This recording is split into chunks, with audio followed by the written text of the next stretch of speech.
Hi, I'm Chef Pete. Today I'm going to show you how to break down a beef tenderloin.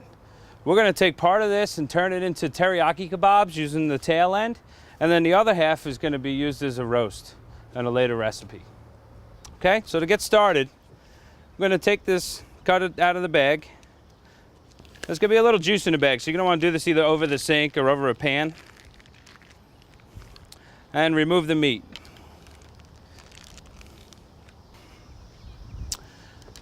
There is a few different steps to breaking down a tenderloin. You can see right here, this little, what they call a chain here, needs to be removed. You can pull that back.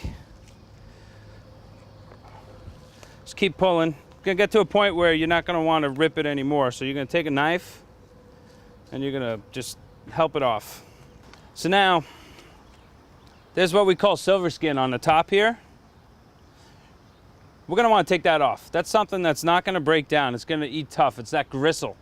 So you're not gonna have such a tender eating experience by leaving that on. So we're gonna wanna cut that off. And you're gonna take the tip of your knife and you're gonna get just underneath it. Now, you wanna save that meat. So you just wanna take your time and just cut that off. Cut that silver skin off. And you also wanna trim any unwanted fat while you're doing that. Make this a little more manageable, I'm gonna cut this piece down. So we're gonna put this aside for now, and we'll show you on another video how to actually tie it and roast it. Okay, now that we got rid of the roast that we'll deal with later on, we're gonna take this tail, trim it up real nice, get most of that fat and any little pieces of silver skin off. Again, you can take this, you can roast this by itself. You see how it tapers off, it's gonna roast uneven. This end here will start to become more well done as opposed to the front here getting more medium rare. So you can cut small steaks out of this, but we're gonna dice it up for a kebab. So anytime you're cutting any type of meat, even a vegetable, you wanna make sure that everything is cut as even as possible. It doesn't have to be exact, but you want things to cook at an even pace. So you don't end up with something overcooked and also something that's like crunchy. So same thing with meat. You want to cut it fairly even in size. So we're going to take this and we're going to place it into a plastic bag. And then we're going to make our marinade. Okay, the marinade that we're using here, it's going to have some canola oil in it, about a quarter cup of soy, and then orange juice. So all marinades are going to have an acid in it. Some acids are going to be stronger, or the acidity level is going to be stronger. Orange juice really isn't as acidic as like a vinegar would be.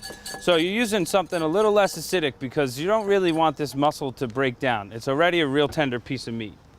Then we've got a teaspoon of ginger powder and garlic powder. So you're going to mix that together real well.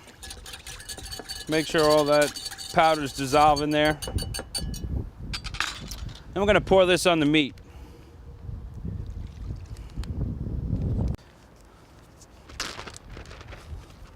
So we're going to start off alternating just a piece of meat, then a piece of onion, green pepper,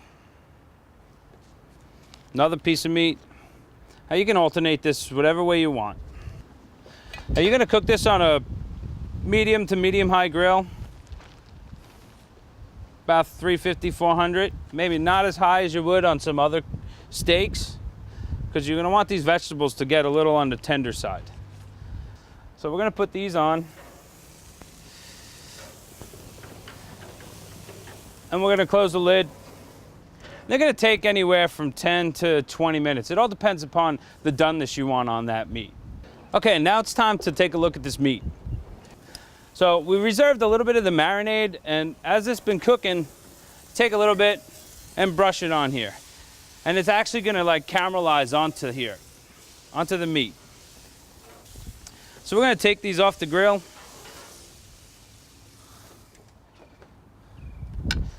Just like any other piece of meat, you're gonna wanna let it rest a little bit.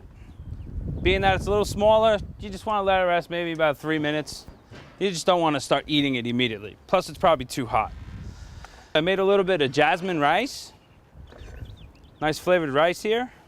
And we can just lay these across. There you have it, teriyaki beef kebabs. I'm Chef Pete. Enjoy.